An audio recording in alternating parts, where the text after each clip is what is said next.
Bom, nas duas últimas mensagens eu falei sobre o que é a igreja, quais os sinais de uma igreja verdadeira, as figuras que ilustram a igreja no Novo Testamento, o valor de ser membro da igreja. Antes de dar continuidade sobre o assunto, quero apenas fazer um alerta.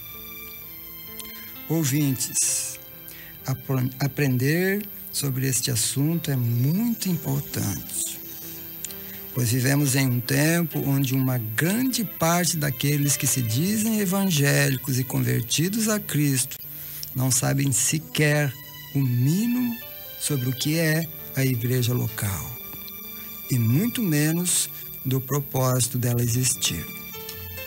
Muitos estão apenas acompanhando as multidões e os sinais do sobrenatural, e nem de longe querem conhecer ou se comprometer como deveriam.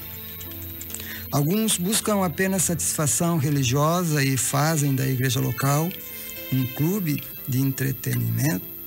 Outros querem participar apenas para resolverem suas mazelas e problemas, sejam eles espirituais, financeiros, relacionais ou físicos. É claro que Deus, através da igreja, pode ajudar a tratar desses problemas e tantos outros que existem e maltratam o ser humano. Porém, ela tem uma missão, um propósito bem definido por Deus. E isto só é revelado àqueles que se comprometem e buscam conhecer o que realmente é a igreja pela palavra, a Bíblia Sagrada. O problema é que estes não têm tempo para estudá-lo, mas gastam horas em frente da televisão e redes sociais, na internet ou em qualquer outra atividade. Existem também aqueles que são ativos e ativos até demais, porém, só quando estão na igreja, porque quando saem da porta para fora, suas vidas não condizem com o ensino da Bíblia. Sabe por quê? Porque não conhecem. São apenas adeptos e gostam de ajudar. Pode-se dizer que são os religiosos. Vivem pelo que ouvem ou apenas para acompanhar a tradição da família. Quando Jesus iniciou seu ministério terreno, ele se admirou da religiosidade que havia em Jerusalém e falou severamente contra os líderes religiosos. Todas as suas obras eles fazem a fim de serem vistos pelos homens, pois alargam os seus filactérios e aumentam as franjas dos seus mantos. Mateus 23, 5. Ai de vós, escribas e fariseus hipócritas! Porque limpais o exterior do copo e do prato, mas por dentro estão cheios de rapina e de intemperança. Fariseu cego, limpa primeiro o interior do copo, para que também o exterior se torne limpo. Ai de vós, escribas e fariseus hipócritas, porque sois semelhantes aos sepulcros caiados, que por fora realmente parecem formosos, mas por dentro estão cheios de ossos e de toda a imundície. Mateus 23, 25 a 27. Quero chamar a atenção daqueles que vão atrás desses líderes. Tome cuidado, porque ao chamar a atenção deles, Jesus disse: mas ai de vós, escribas e fariseus hipócritas, porque fechai aos homens o reino dos céus, pois nem vós entrais, nem os que entrariam permitis entrar. Mateus 23, 13. Em outro momento ainda ele diz: deixai-os, são guias cegos. Ora, se um cego guiar outro cego, ambos cairão no barranco. Mateus 15, 14. Amigo e irmão ouvinte, você precisa conhecer o propósito de Deus através da Bíblia. Não se deixe levar pelo engano de falsos líderes. Jesus está dizendo que eles não vão para o céu e nem aqueles que os estão seguindo. Depois deste alerta, quero dar continuidade como prometi na terça-feira passada.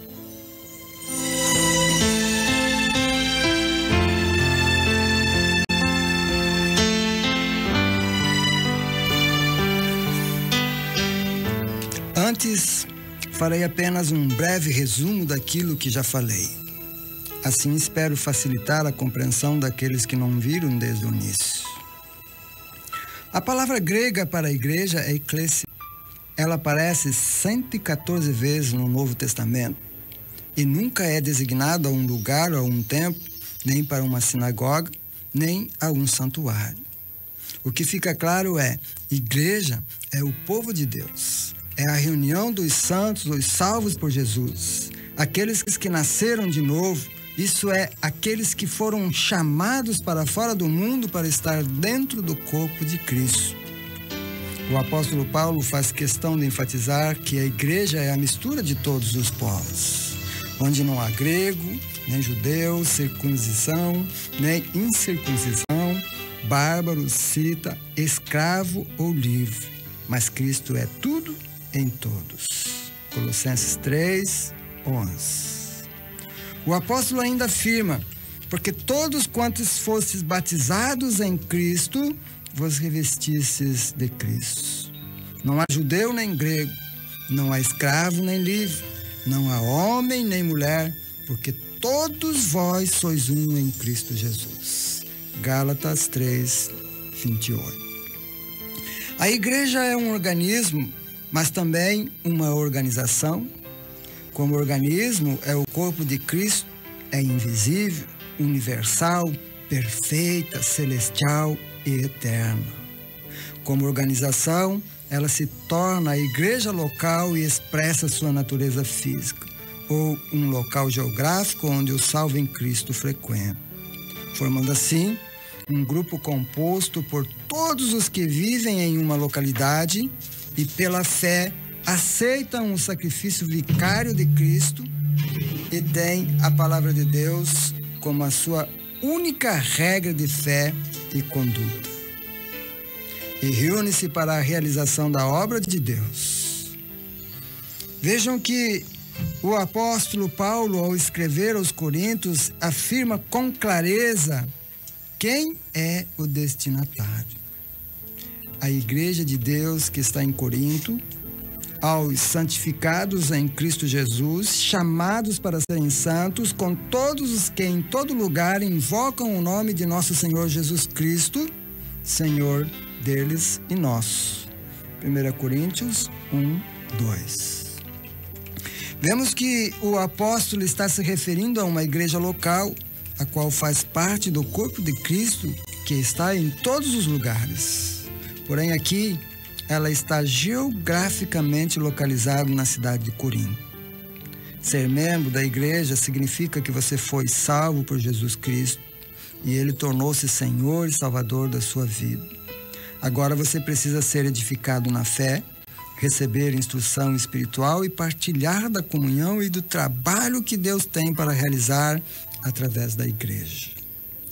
O apóstolo Pedro confirma esta verdade quando diz: vós também, quais pedras vivas, sois edificados como casa espiritual para ser de sacerdócio santo, a fim de oferecer de sacrifícios espirituais aceitáveis a Deus por Jesus Cristo. 1 Pedro 2:5. Agora continuaremos a conhecer sobre a responsabilidade do membro de uma igreja local. Como vimos até aqui, a igreja local é formada pelos salvos que são a igreja e quando se reúnem em um local precisam se organizar para realizar os propósitos do Senhor. Por isso ela tem estrutura, governo, disciplina, local de reunião e programa e etc. Desta forma, o membro tem privilégios, mas também responsabilidades. É preciso que cada membro se envolva pessoalmente nas atividades da sua igreja. O autor da Carta aos Hebreus faz uma advertência àqueles que vivem pulando de igreja em igreja, não abandonando a nossa congregação como é costume de alguns, antes admoestando-nos uns aos outros. Hebreus 10:25. Muitos deixam de participar da programação de sua igreja porque estão em busca de novidades ou sensações novas. Para isso, querem ouvir pregadores diferentes que demonstrem poderes sobrenatural. Cuidado, porque nem sempre isso é do Espírito Santo. Quem alerta sobre este perigo é o próprio Senhor Jesus. Veja, porque hão de surgir falsos cristos e falsos profetas, e farão sinais e prodígios para enganar, se possível, até os escolhidos. Marcos 13, 22.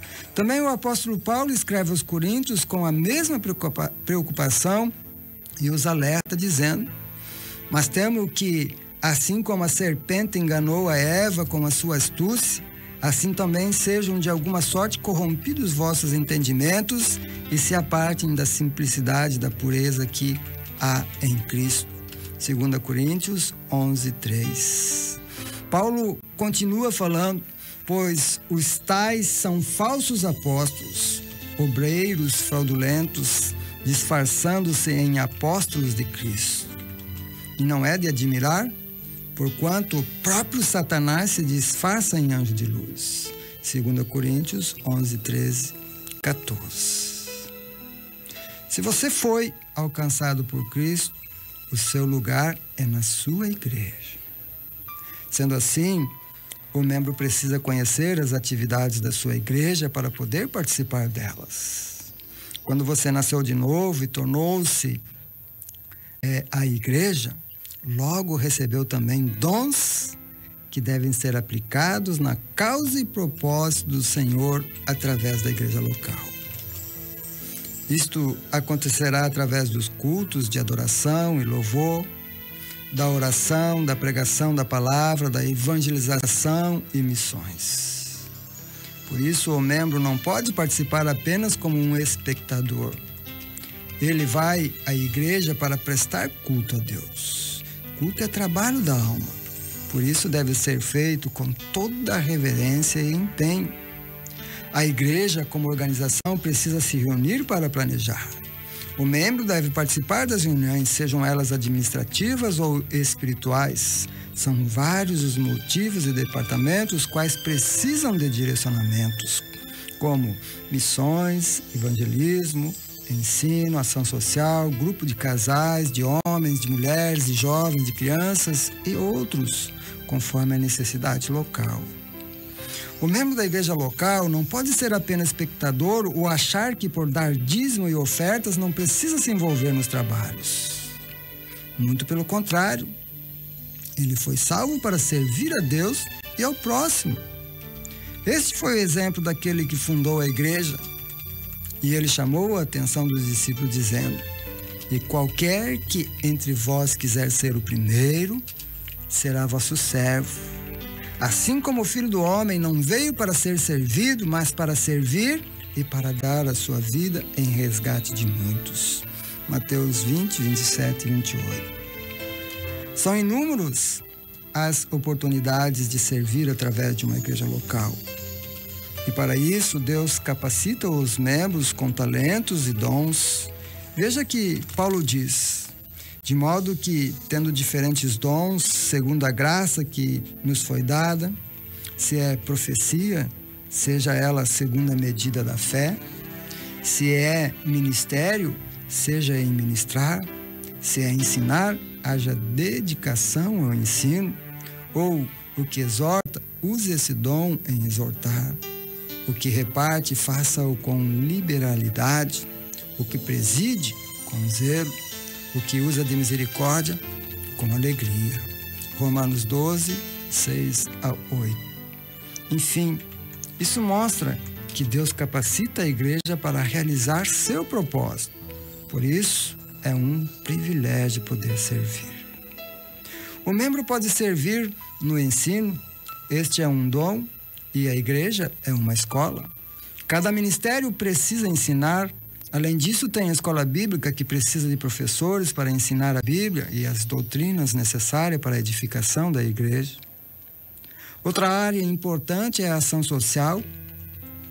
A igreja não pode ter apenas um discurso do que se pode fazer.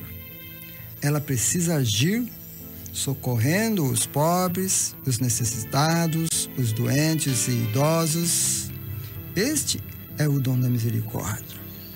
Jesus demonstrou compaixão ao ver os que sofriam. Vendo ele as multidões, compadeceu-se delas, porque andavam desgarradas e errantes, como ovelhas que não têm pastor. Mateus 9:36. O membro pode servir através do evangelismo e missões. Esta é uma ordem direta de Jesus. Ide por todo o mundo e pregai o evangelho a toda criatura. Marcos 16:15. Esta não é uma tarefa apenas para quem tem o dom de evangelista. Esta ordem é para todos e há muitas maneiras de contribuir nesta área. Dando testemunho do que Jesus fez, pregando e ensinando nos lares, distribuindo folhetos, visitando hospitais, asilos, orfanatos, amigos, colegas, vizinhos, enfim, são várias as maneiras que um membro pode servir através do evangelismo. Em missões, indo ao campo missionário, orando pelo campo missionário e contribuindo financeiramente no campo missionário. Nem todos podem ir, mas todos podem orar e contribuir. E por menor que seja a oferta, ele ajudará no sustento do missionário que está no campo. Por fim, quero falar da responsabilidade de contribuir na igreja local. A contribuição é uma ordem bíblica. Roubará o homem a Deus? Todavia vós me roubais e dizeis: em que te roubamos? Nos dízimos e nas ofertas alçadas. Vós sois amaldiçoados com a maldição, porque a mim me roubais. Sim, vós, esta nação toda. Trazei todos os dízimos à casa do tesouro, para que haja mantimento na minha casa.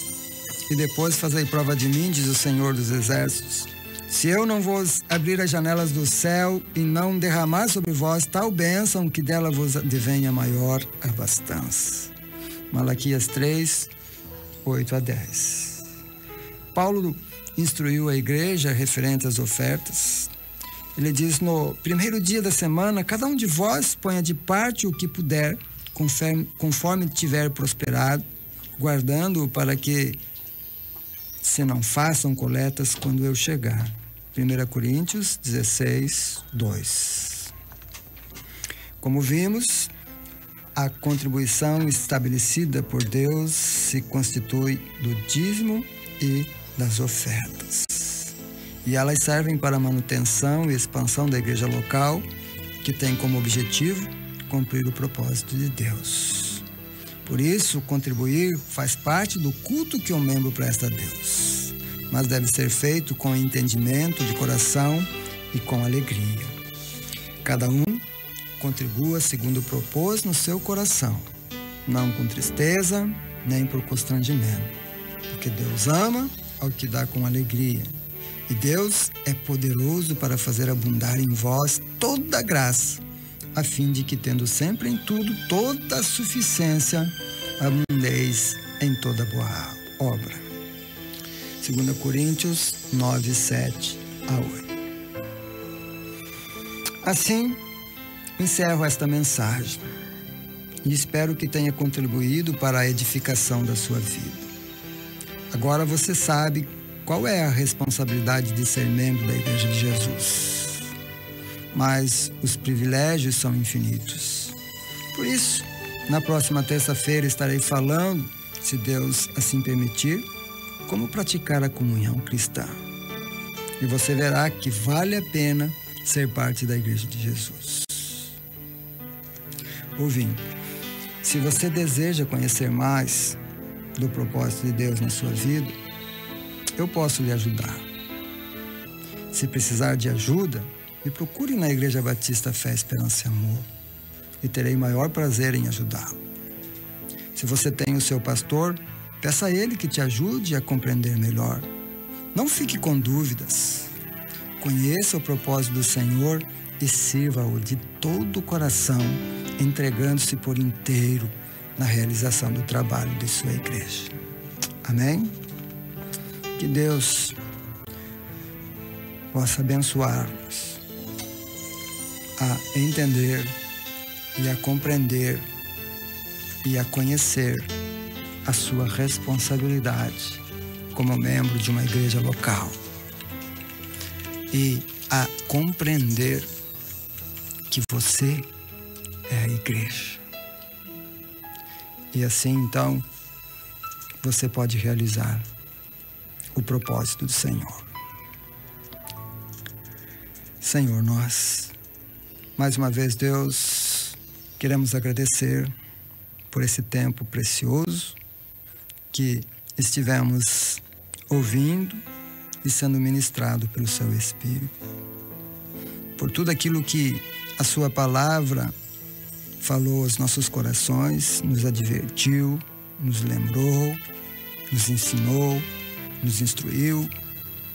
Que tudo isso, Deus, venha edificar as nossas vidas e venha nos transformar para que nós possamos ser a Sua igreja e para que nós possamos cumprir com o Seu propósito. Muito obrigado, Senhor, por abrir os meus olhos, por abrir o meu coração, por me dar entendimento e por me dar convicção de que eu sou a igreja do Senhor. Esta convicção que está em mim, Deus, eu desejo a todos aqueles que estão me ouvindo neste momento.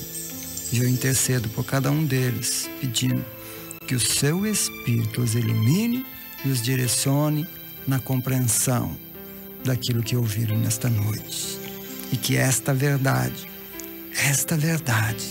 fique cravada no seu coração, não apenas para ser guardado, mas para fazer diferença nas suas atitudes, nas suas ações diárias. Esta é a minha oração, é o meu desejo, em nome de Jesus. Amém e amém.